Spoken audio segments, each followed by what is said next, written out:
Hey everyone. We are slowly starting to learn that we suppress our lower vibrating emotions, what many people call negative emotions. I don't refer to things as negative and positive because even though the origin of those labels are talking about what happens with the energy, we have turned them into judgment statements. And I don't judge anything. We have turned negative into unwanted or into something that lacks. And that's not how I view anything. So I don't term things negative and positive. There's lower vibrating frequencies and higher vibrating frequencies, and that applies to emotions too. So we're very slowly finally starting to learn that we suppress our lower vibrating emotions, and we're slowly changing them. I know if you've made a lot of changes in your life to overcome this hurdle, you're like, what's this? These aren't slow, small changes at all. But really, in the grand scheme of things, it's really slow. It's very small. The world has so much more to do to figure out really how to not suppress lower vibrating emotions. So that's one topic on its own. I talk about that plenty. But there's another side of this subject that isn't being addressed, and it's just as important and just as common. It's suppressing our higher vibrating emotions. In general, humans don't express any emotion. Instead, what we do is we understand that contentment is the only widely acceptable emotion, so we wear a mask of it. It's not even our genuine emotion though. It's just like a coat we put on. Even if you could be having higher vibrating emotions, you could be having that all dwelling underneath, but you opt for a mask of contentment. You just reach for your go-to mask and put it on. If you were really expressing your higher vibrating emotions, there would be no limits on what you do. Pay attention to all the ways you limit yourself. If you were truly expressing your higher vibrating emotions, you would find yourself singing out loud for no reason, laughing out loud to yourself for no reason, even if there's other people around, kissing strangers, hugging trees. I'm not saying, maybe it's going to be difficult to kiss strangers in this society, but you might be compelled to do cartwheels, to skip, to dance, like anywhere, at the drop of a hat. We suppress all these things, and then there are some people that think they are living out these high vibrating emotions because they designate a certain area in time for this kind of expression when they're home alone. That's still stifling your expression.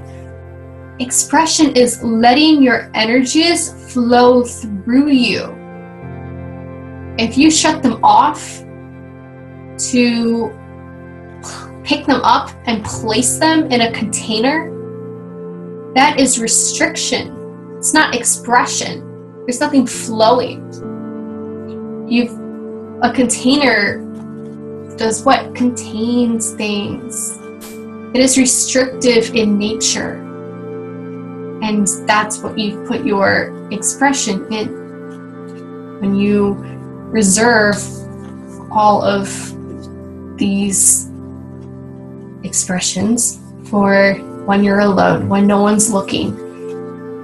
And even then, it's very rare that people actually do what they've been wanting to do, like cartwheels or dance like a lunatic or yell happily or sing terribly at the top of their lungs.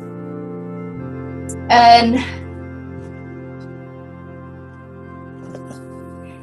just because you feel a higher vibrating emotion, if you are not expressing it, we're not actually feeling it fully. So just because you detect a higher vibrating emotion doesn't mean you're really feeling it. To feel something, you have to be fully one with it, letting it flow. If you shut off your expression, you shut off the emotion itself. You're detaching yourself and cutting yourself off from higher vibrating emotions, from joyful experiences. You are actually detracting from your joy in life when you suppress your expression, your free expression of your higher vibrating emotions.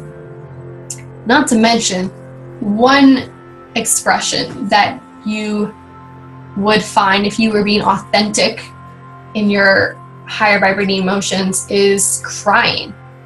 There's this whole stigma around crying that it denotes something is wrong, something's gone wrong. Like no one wants people to cry, or when they do, that means that something bad has happened. So we're like, okay, they're allowed to cry because something bad has happened.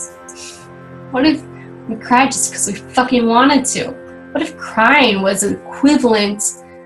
What if it had the same equality to smiling and to laughing? Because if you were feeling really high vibrating emotions fully, without restriction, you would be sobbing a lot of the time. Especially when you connect to God's love,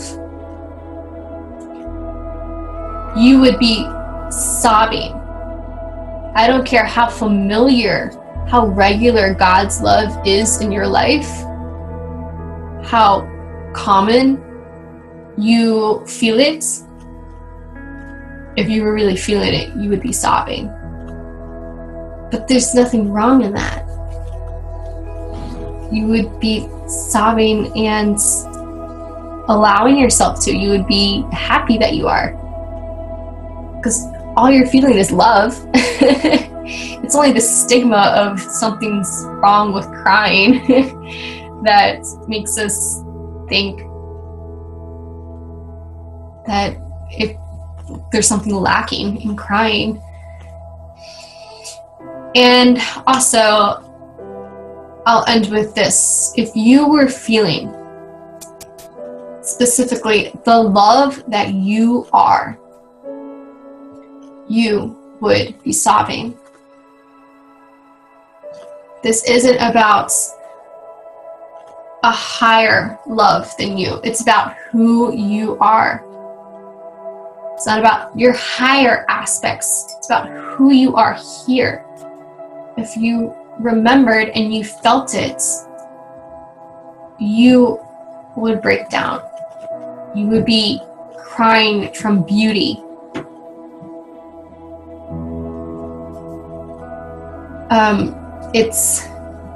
It's not a state of being. This love that you are, that I'm talking about, is not a state of being you have to reach. I'm talking to you right now. It is what you are made of. It is what you are. whether you are aware of it or not. It is eternal and never changing. And there's certainly nothing wrong with remembering and feeling the love that you are and allowing yourself to cry from that full immersion in the feeling. You are one with God. You are God.